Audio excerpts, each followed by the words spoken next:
Pagi ini kita mau dengar satu cerita. Cerita tentang seorang hamba Tuhan di Tiongkok. Song Sanjie, ya. Song Sanjie.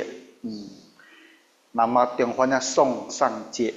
Sangat terkenal. Ya, gereja-gereja Tionghoa rata-rata tahu nama ini. Nama Inggrisnya Jongsung. Ya. John nama kitabnya. Sung itu nama keluarga. John nama itu diberikan Tuhan kepadanya, ya, di dalam sebuah penglihatan. Dia namanya Jongsung. Lahir tahun 1901. Tapi dia meninggal muda sekali. Tahun 44 ya, berarti usianya hanya 43.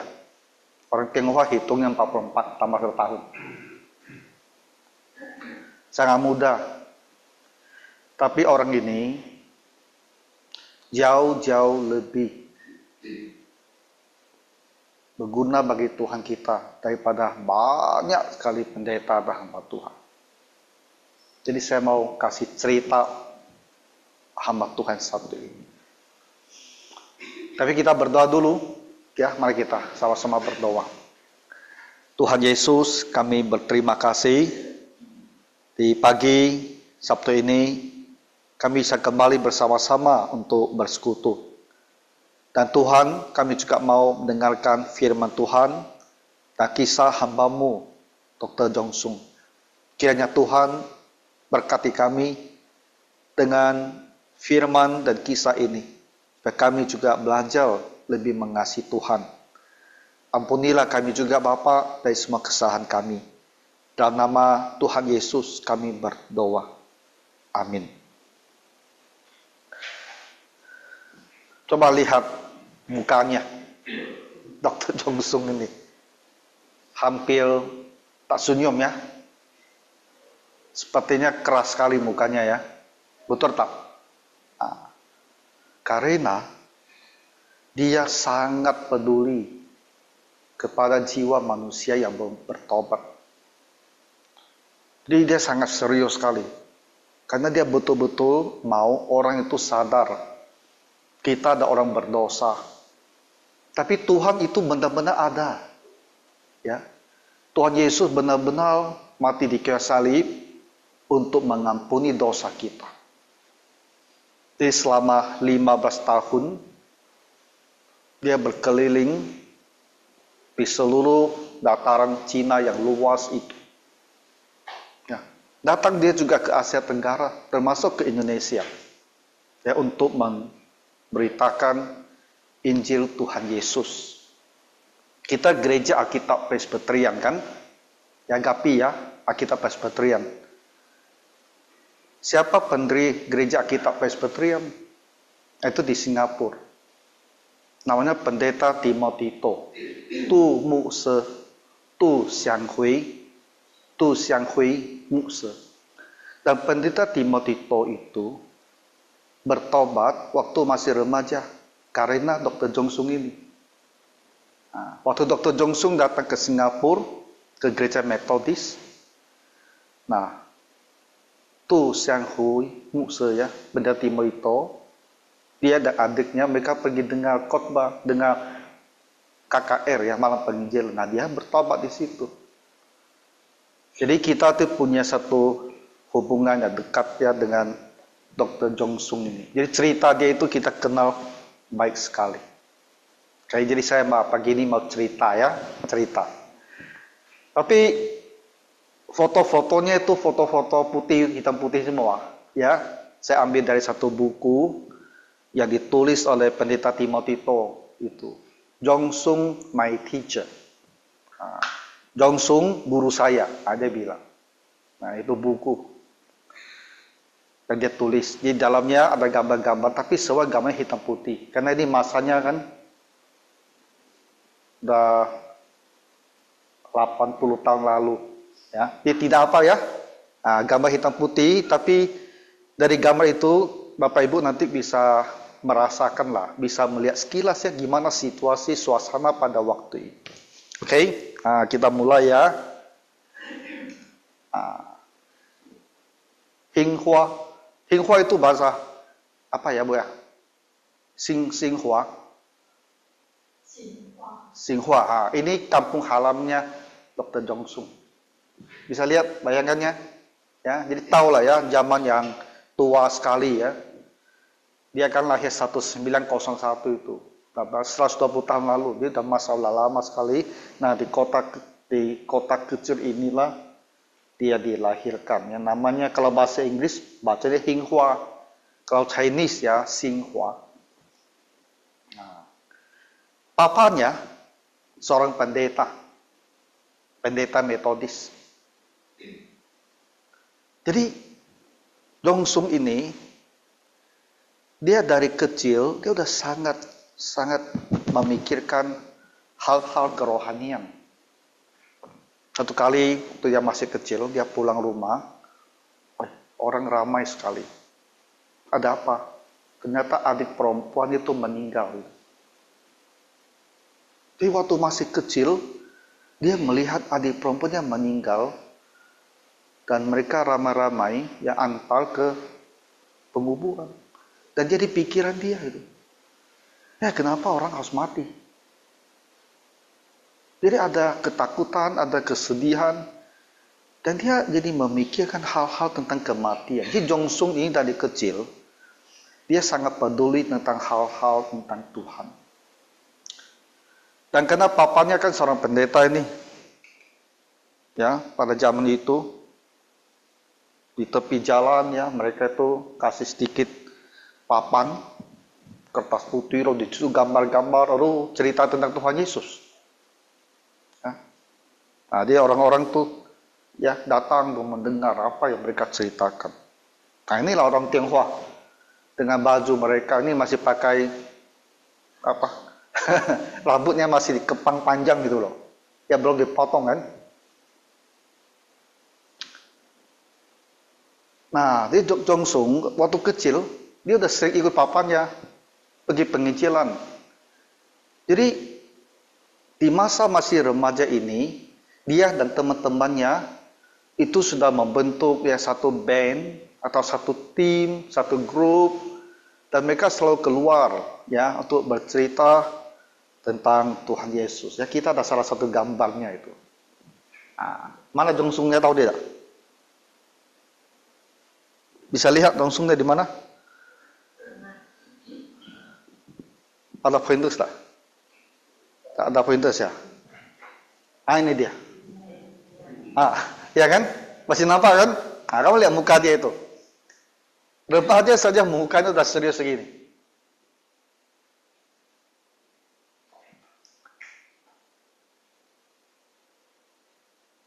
Dan mereka pakai ya baju putih-putih, ya satu tim, semua anak-anak remaja, ya dan mereka pergi ya bicara sama teman-teman, bicara sama orang asing tentang Tuhan Yesus itu.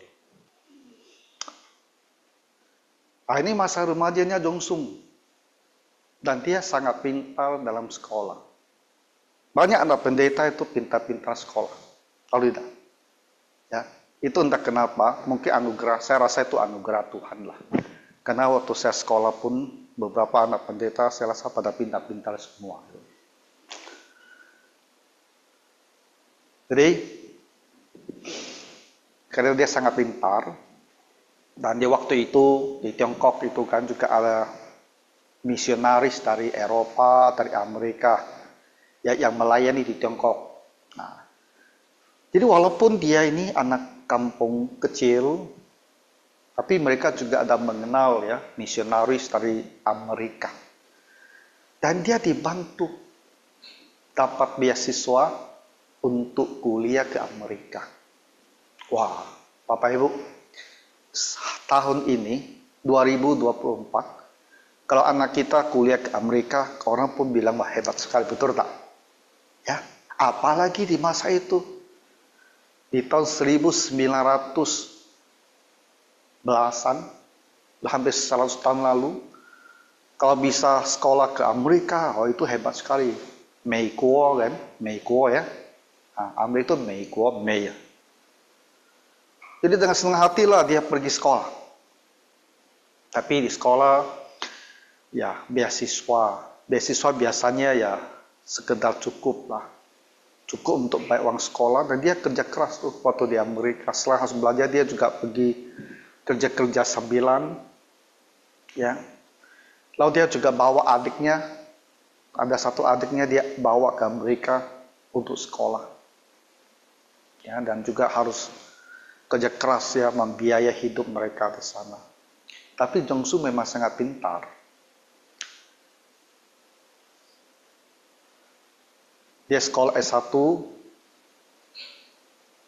selesainya cepat ya, 3 tahun selesai. Lalu dia pindah ke Universitas Ohio. Kalau bahasa Indonesia artinya Ohio. Itu universitas negeri. Ya, kalau di sana namanya universitas negeri, universitas pemerintah, Ohio University. Nah, di situ dia sekolah untuk masternya, S2-nya. Sangat pintar, dapat beasiswa lagi, sekolah S3, sekolah doktor.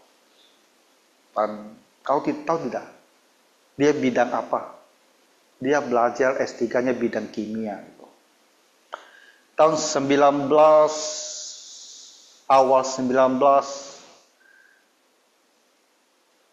dunia fisika dan kimia itu lagi berkembang dengan hebat-hebatnya. Yang puncaknya itu penemuan bom atom gitu. Dan di masa seperti itu, Jongsungnya ada di Amerika lagi belajar kimia. Jadi dalam 7 tahun ya, dia dapat 3 gelar. Ya, dalam 7 tahun tuh. Kemarin yang ikut pemilu 7 tahun tak jelas S1-nya. Ini 7 tahun dapat 3 gelar. Ya. S1-nya, S2-nya, S3-nya. Sarjananya, masternya, doktoralnya, selesai semua dalam 7 tahun dan dapat satu penghargaan lagi. Sangat pintar. Dan berita tentang Jongsung itu bahkan masuk di surat kabar di Amerika karena begitu pintar Jongsung. Mau lihat muka dia tak waktu dia lulus S3? Mau?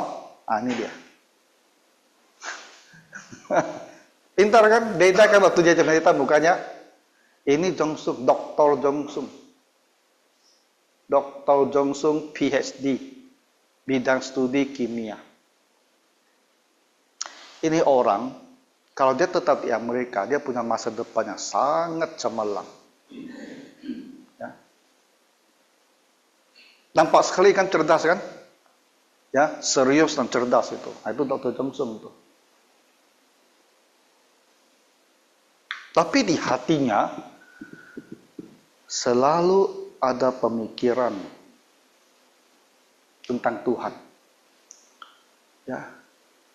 Karena dia begitu banyak belajar, dan di Amerika dia sampai ragu ya, apakah Tuhan itu ada apa tidak? Nah, itu. Kadang-kadang orang itu sekolah tinggi-tinggi, dia itu harus dibimbing. Kalau tidak dia bisa jadi ragu tentang imannya, tentang Tuhan. Dan dia alami masalah ini, satu pergumulan sangat kencang sekali, sangat kuat sekali. Jadi walaupun dia sangat pintar, dia sangat berhasil, dia harusnya punya masa depan yang begitu baik di Amerika sana. Tapi hatinya tak bisa tenang, dia jadi ragu ya. Apakah Tuhan itu ada tidak? Tapi sesungguhnya dia percaya Tuhan itu ada. Tapi di dunia pendidikan tinggi kadang-kadang apa yang dipelajari itu membuat orang ragu. Itu masalah yang dia hadapi. Dan itu pergumulan yang sedemikian berat ya. Demikian berat. Dan ada satu masa dia itu sepertinya berombang-ambing sekali. Dia mau bagaimana?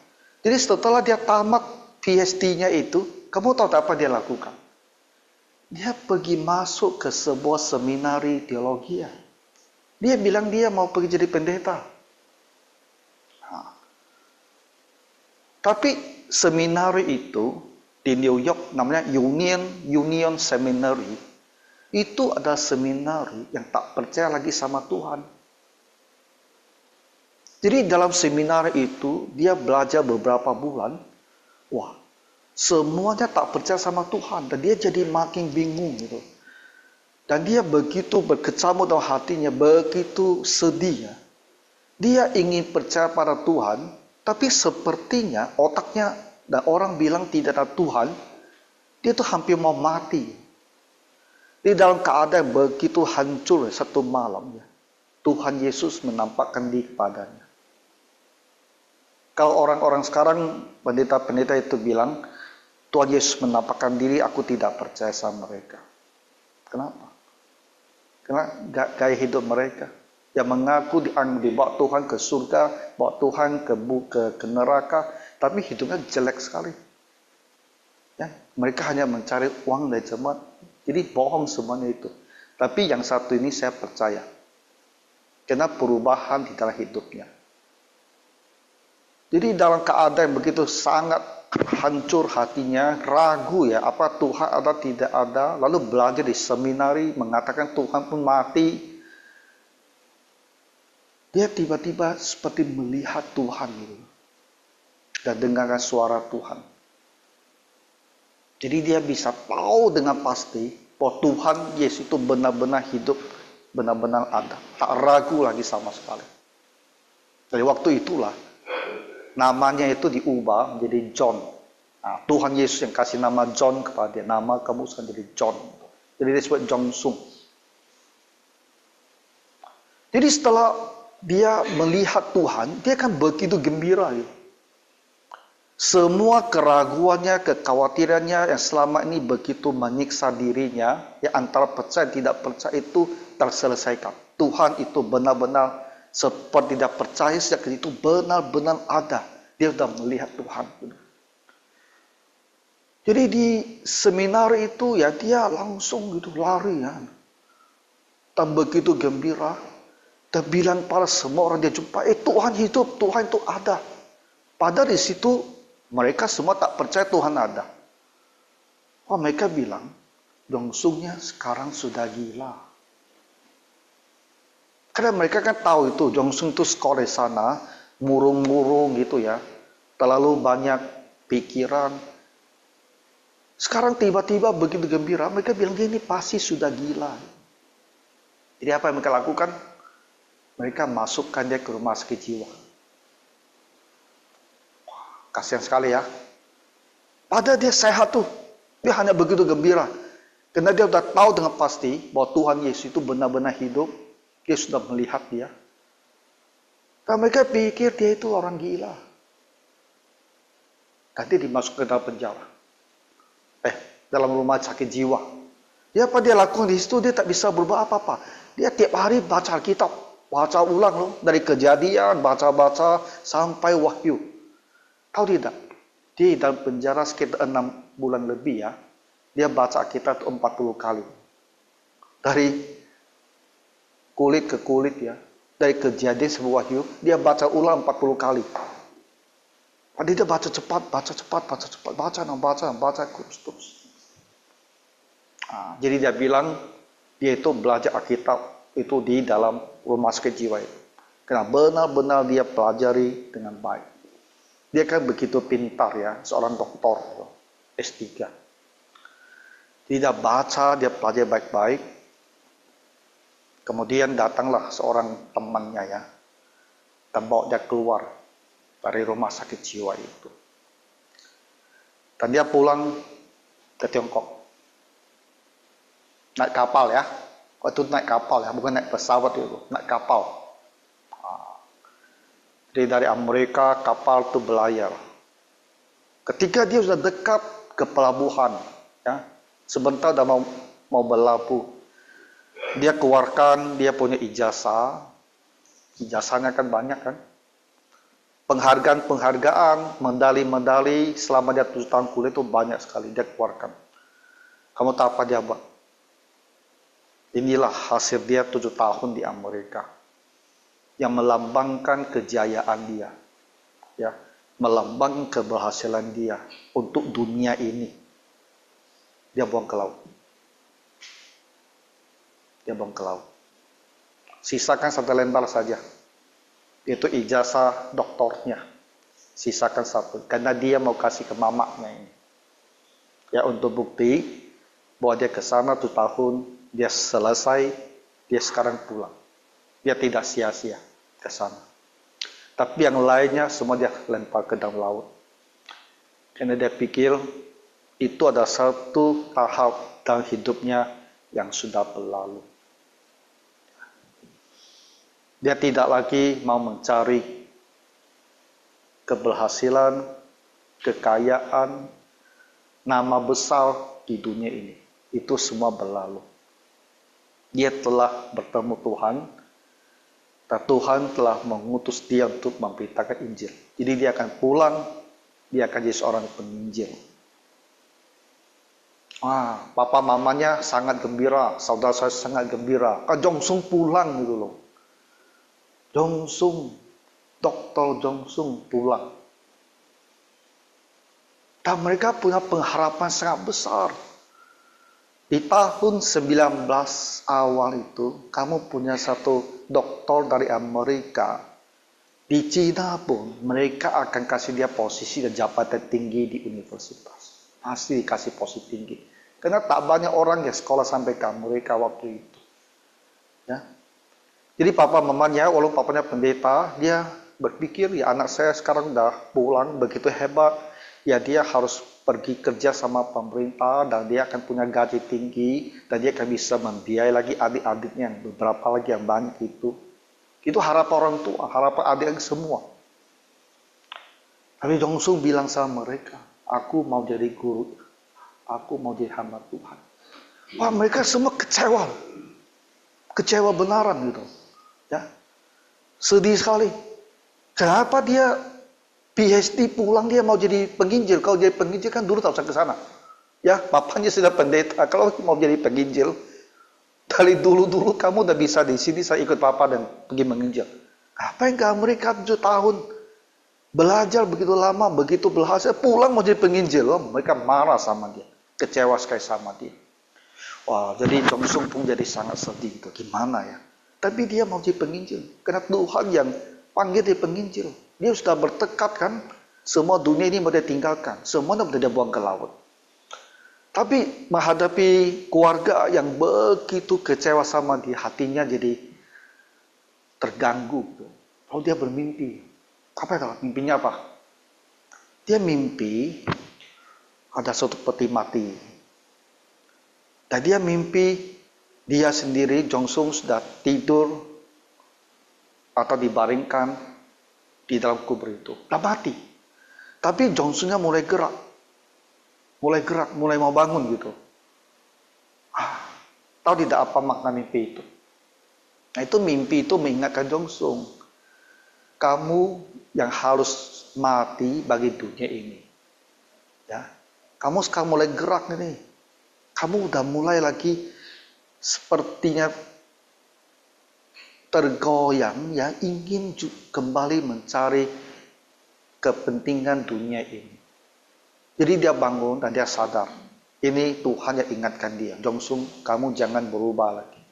Ya, kamu udah mati bagi dunia. Kamu sekarang hidup untuk Injil Tuhan Yesus.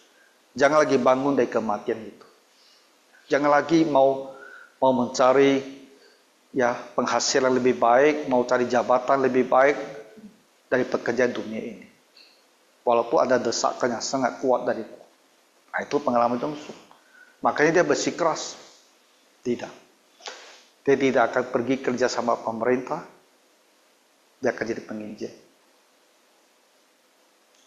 Jadi mulailah dia ya pelan-pelan memberitakan Injil di daerah kampung halamannya. Kemudian dia ikut satu tim penginjil yang sangat terkenal.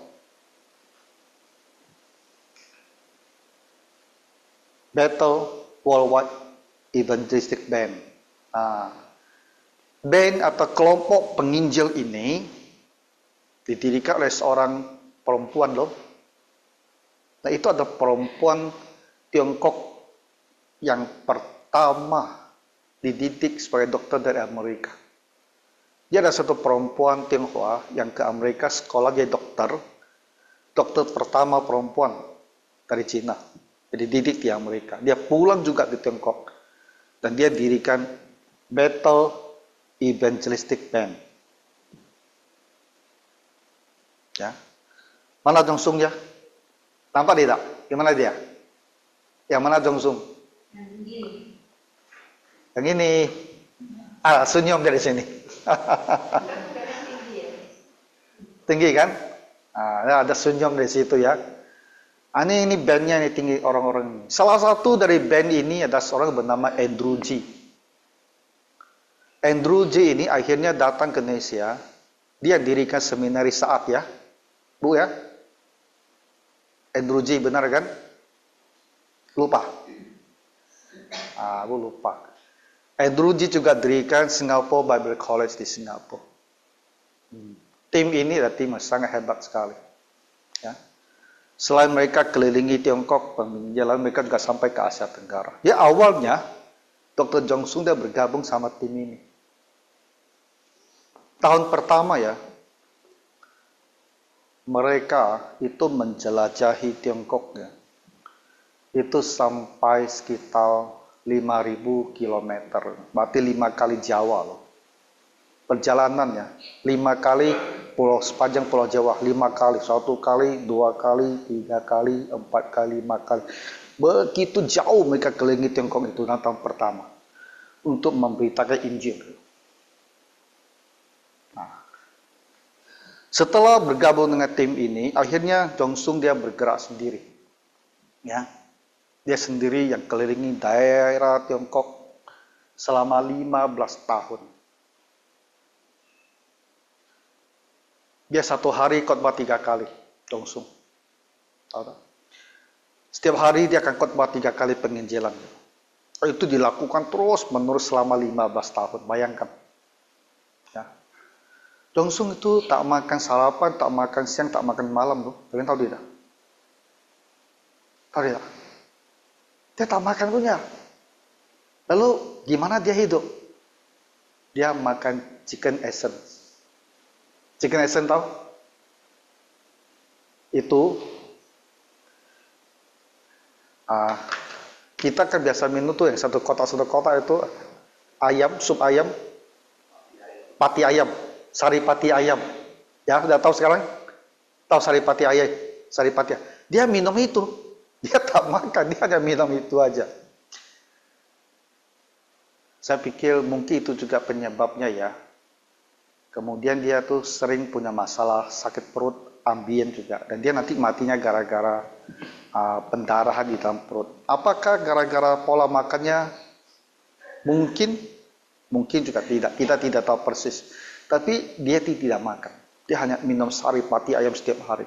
Sibuk sekali minum. Satu hari khotbah 3 kali. Ya khotbah 3 kali penginjilan. Dan bergerak terus. Tak berhenti-hentinya. Nah, ini gambaran ketika mereka penginjilan seperti ini. Ya, ini zaman Tiongkok sudah masuk republik lah. Ya, sudah masa republik tahun 1920-an, 1930-an ya. Nah, jadi di lapangan saja mereka akan pasang satu panggung. Ya, lalu situlah dia akan berkhotbah gitu. Dan orang datang tuh ramai sekali. Seperti ini. Ya pasang tenda. Dia akan mengajar. Satu hari khotbah 3 kali.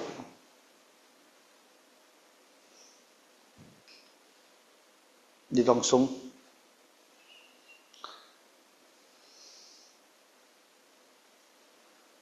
Tahun 1935 dia datang Singapura. Ini ya, jangan salah lihat orang ya. Ini Jongsungnya ini. Yang bukan ini. Dia datang ke Singapura beberapa kali. Ini salah satu kali tahun 1935. Setelah selesai, dia mau naik kapal mau ke Shanghai. Sangat kurus ya. Sangat kurus. Karena dia tidak banyak makan. Dia hidup hanya untuk kerja saja.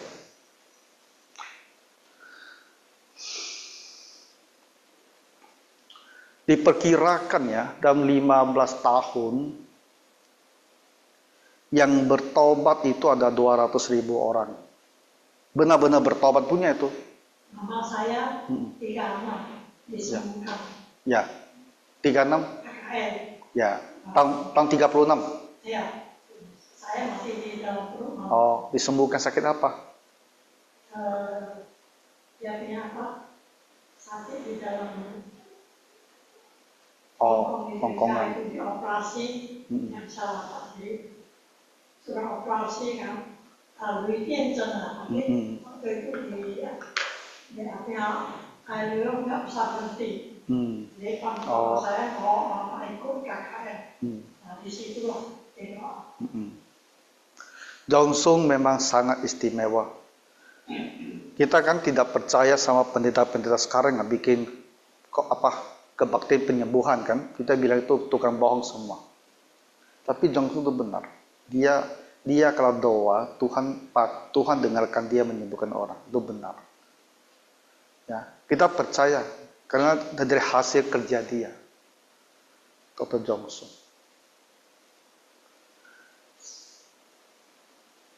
Gereja Tionghoa sebelum komunis ambil alih tahun 1948 itu 10%-nya itu adalah orang yang bertobat karena pelayanan Jongsung ini. Ya, 10%. Di Indonesia dia datang ke Bandung, ke Jakarta, ke Manado, dan kota-kota besar lainnya. Jadi banyak gereja-gereja Tionghoa Indonesia itu semua tahu Jongsung. Jadi Ibu Margaret, mamanya mereka juga dari Jongsung. Itu di gereja Indonesia yang terkenal kan gereja Reform ya, yang pendeta Stephen Tong kan, dengar semua ya. Nah itu satu mamanya juga bertobat dari pelayanan si Jongsung juga. Jadi yang mendirikan gereja Reform, gereja Ho Ing Tong yang di Bandung itu mama mereka itu semua bertobat dari sini. Kemudian kita ada kenal orang di Surabaya, ya. Nah itu gereja juga hasil pelayanan Dr. Jongsung. Kalau tak salah saya ingat Pak Niko punya anak ya, dia juga bilang ya Manado itu juga dari hasil Dr. Jongsung ini. Ya. Nah, karena kuat sekali ya pelayanan dia kalau berkhotbah itu orang tuh betul-betul bertobat itu, ya benar-benar berubah, terjadi Kristen yang sungguh-sungguh. Karena dia ini benar-benar hidup hanya untuk penginjilan, tak ada yang lain. 15 tahun dia kerja. Tuhan tak berikan waktu yang panjang, hanya 15 tahun. Kemana-mana dia pergi, ya orang titip doa, dan dia akan ambil satu buku, catat semua pokok doa orang. Dan di malam dia akan berdoa, dia benar-benar berdoa.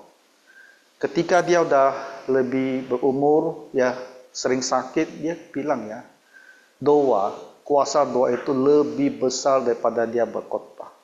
Kenapa? Karena ketika roh Tuhan bekerja, orang itu berubah. Dan kita berdoa, roh Tuhanlah yang mengubahkan orang. Dia sakit perut ya. Orang bilang dari apa yang ditulis di biografi dia, kata itu ambayen. Ambayen tahu kan? Tapi ambayen dia mungkin di tahun 40-an, itu tak begitu bisa dirawat. Keambayan sekarang kan bukan isu yang sangat besar ya. Ambayan tahu kan? Tapi tahu ambayan? Apa itu? Wasir. Wasir sekarang kan bukan usaha besar sekali. Tapi waktu tahun 40-an sepertinya itu belum begitu tahu lah gimana pengobatan. Dia sering berdarah dia itu. Ya dari tempat BAB itu sering berdarah kena wasir. Dan dia operasi sampai 3-4 kali ya. Dan terakhir kali operasinya di Beijing, di Peking. Itu tahun 44. Dan setelah operasi dia tetap sakit, akhirnya dia meninggal gitu. Nah, usianya hanya 43 tahun. Tapi dalam usia yang masih muda sekali 43 tahun, dia sudah menyelesaikan semua tugas yang Tuhan berikan kepadanya selama 15 tahun. Jadi Nabi Yesaya bilang, Tuhan berkata ya, siapakah yang akan kuutus? Dan Yesaya bilang, ini aku, utuslah aku.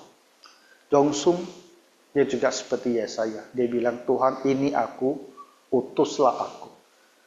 Ya, dan Tuhan utus dia, dan dia menjadi guru Injil. Memberitakan Injil. Seluruh dataran Cina sampai ke Asia Tenggara. 15 tahun. Dan mempunyai hasil yang sedemikian besar. Jadi dalam sejarah Tiongkok, Jongsung adalah pendeta yang paling besar. Tiongkok punya banyak nama besar. Ya. Sebelum Jongsung, ada satu pendeta namanya Ting Li Mei. Lain kali aku cerita ya, cerita Ting Li Mei. Ibu Margaret tahu tak Ting Li Mei? Belum pernah dengar ya? Ting Li Mei itu pendeta kampung sangat terkenal itu, karena kerjanya besar. Tapi tidak sebesar Jongsung. Dari hasilnya. Ada Ting Li Mei, Wang Mingtao. Wang Mingtao ibu pasti tahu kan? Wang Mingtao dipenjarakan 20 tahun sama komunis, pendeta besar. Wang Mingtao yang memimpin kebaktian pemakaman untuk Jongsung. Wang Mingtao. Ada lagi menjelang masa Jepang, satu orang bernama Watchman Nee. Watchman Nee. Ini nama-nama besar di dalam sejarah Tiongkok, orang Tionghoa sendiri. Ya. Dari Amerika, nama misionaris besar-besar yang datang ke Tiongkok, yang pertama itu Robert Morrison. Dia ada di Tiongkok 20 tahun, hanya untuk menerjemahkan Alkitab ke dalam bahasa Mandarin. Setelah itu datang lagi orang Inggris bernama William Chalmers Burns. Dia pakai baju seperti orang Tionghoa, bahkan rambutnya dibiarkan panjang, dan dia masuk ke pedalaman. Kemudian datang Hudson Taylor. Hudson Taylor membuka paling banyak gereja di Tiongkok. Ya, Hudson Taylor. Nama-nama besar dalam sejarah gereja di Tiongkok. Tapi dari semua nama ini, Jongsung paling besar. Karena hasil atau buah dari pekerjaannya itu yang paling banyak sekali. Jongsung. Ya.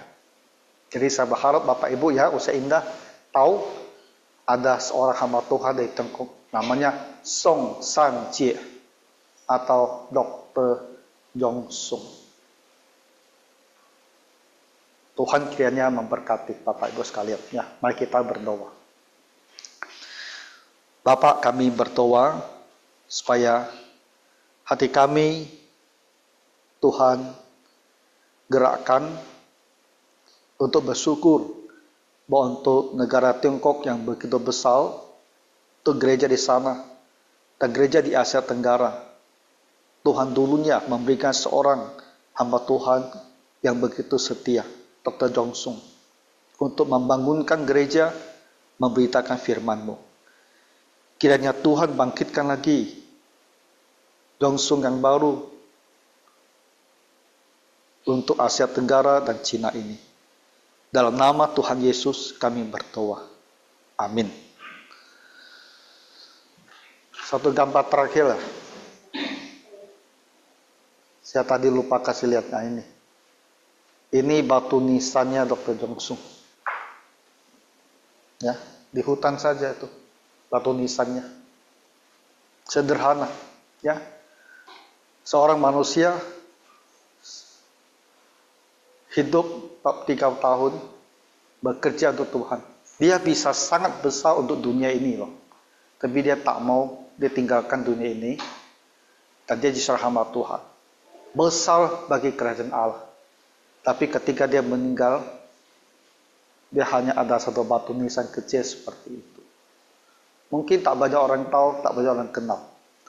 Tapi untuk kekal selamanya di surga, ada ratusan ribu orang yang bersyukur, yang pernah mendengarkan khotbah dia dan bertobat diselamatkan. Oke, Tuhan menolong kita semua. Amin.